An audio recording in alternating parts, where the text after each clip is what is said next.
E essas relações que tu crias assim com as folhas?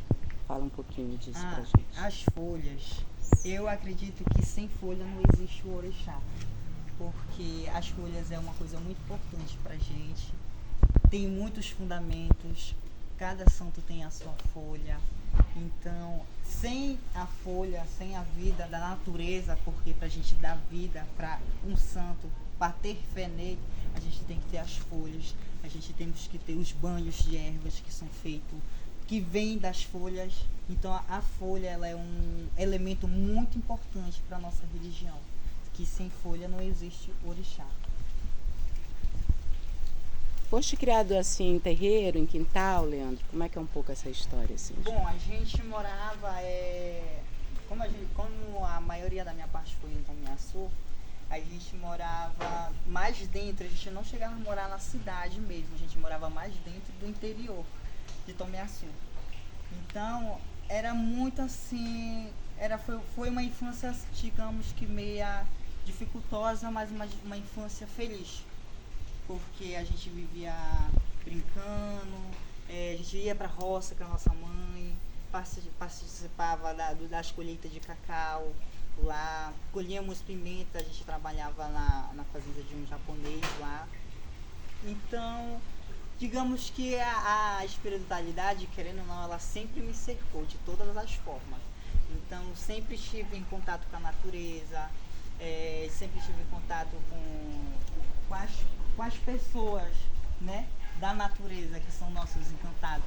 Então, foram assim, ela me cercava de todas as formas, a religião. Então, até mesmo quando a gente tinha uma brincadeira que a gente fazia, que era criança, para ver como as crianças elas levam o preconceito de casa. Porque devido a macumba ser mal falada, e a gente falava, gente, vamos jogar um feitiço tu, que é pra fazer isso, pra acontecer aquilo, quando a gente ficava com raiva um dos outros, porque a gente crescemos no meio de muitas pessoas que também eram parte, mas pessoas que não eram. Então a gente acabava levando aquilo, pra ver que é uma coisa que, se você dizer algo na frente de uma criança, se for bom, ela vai levar aquilo pra vida como uma coisa boa. Agora, se tu dizer algo, isso daqui não é bom e tal, a criança vai levar aquilo pro resto da vida como se algo ruim. Então, tipo, a macumba, a gente falava, a gente vai jogar a macumba assim pra acontecer isso. A gente brincava com isso entre nós. Mas a maioria já teve mais situações na parte da família do meu pai, que já foi um pessoal mais da igreja, né? E já a parte da família da minha mãe, que já tem mais essa coisa pro lado da macumba. Minha bisavó é índia, então ela foi da macumba, minha avó também. Então foram coisas que foram se perdendo com o tempo, que hoje em dia ela não segue mais. Então se perdeu aquilo. Até vir eu novamente e dar continuidade numa coisa que já tinha parado.